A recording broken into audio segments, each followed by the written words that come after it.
کہ یہ وہ لوگ ہیں جن پر اللہ نے اپنا انعام کیا، وہ انبیاء ہیں، وہ صدیقین ہیں، وہ شہداء ہیں، وہ صالحین ہیں۔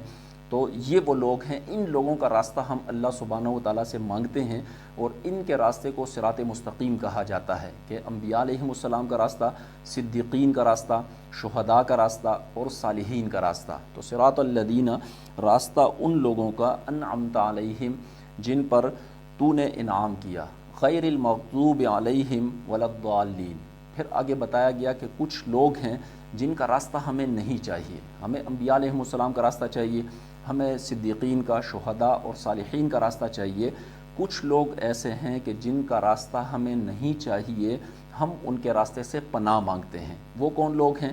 غیر المغضوب، غیر نہ راستہ ان لوگوں کا، المغضوب علیہم کہ جن پر غضب اتارا گیا، جن پر غضب نازل کیا گیا۔ کچھ لوگ ایسے